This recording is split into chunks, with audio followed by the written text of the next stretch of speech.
Welcome back again guys to my channel. This is Janely Danyo. At sa video kong ito, update lang po tayo ulit regarding po sa Non-Proto Pro License Upgrade Caravan Program po ni Move It po. No? So good news po ito sa mga nag-abang dahil may panibago naman po tayong schedule. Kailan po ba ito gaganapin?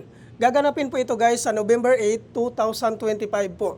Araw po ito ng Sabado. Kung ikaw po ay isang non-professional driver's license holders at gusto pong i-upgrade ang inyong license to professional, sumali na po kayo sa programa na ito dahil napakarami na pong natutulungan po dito ni Move It po about po sa programa na ito. Ano po ba ang age qualification na pwede po dito? Ang pasok po dito guys, which is yung 18 to 60 years old. Ang 56 to 60 years old po guys ay kailangan nyo na pong magdala ng medical certificate. Kailangan po guys fit to work. At ano naman po ang mga requirements na kailangan po nating i-prepare before po tayo pumunta sa Move It Training Facility po sa Marikina City. Ang number 1 po na requirements dito guys, which is yung existing non-professional driver's license, 6 months and above ang validity.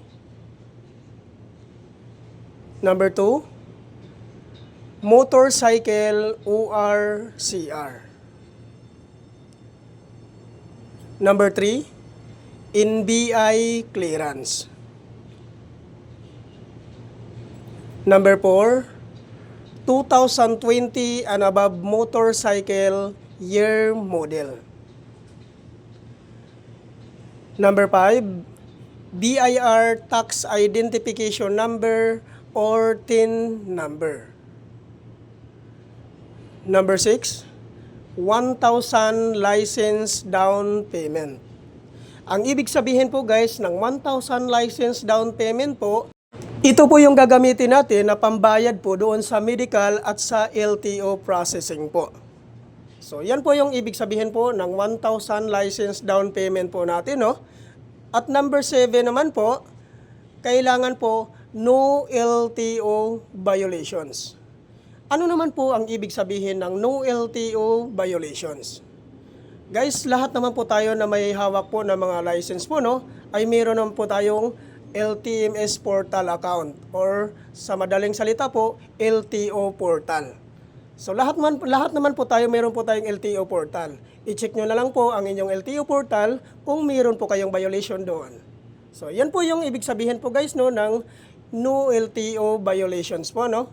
At regarding naman po sa hindi po nakapangalan sa inyo yung mga motor, ay kailangan nyo lang po magdala ng authorization letter.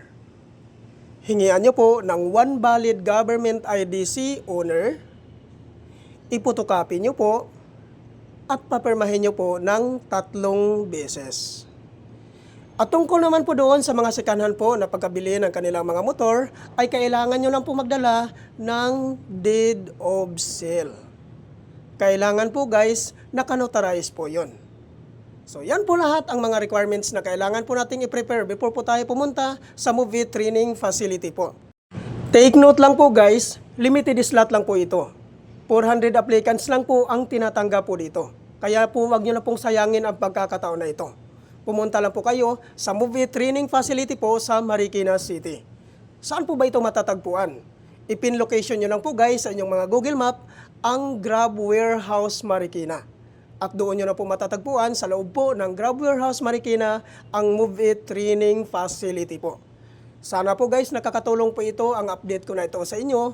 Thank you for watching.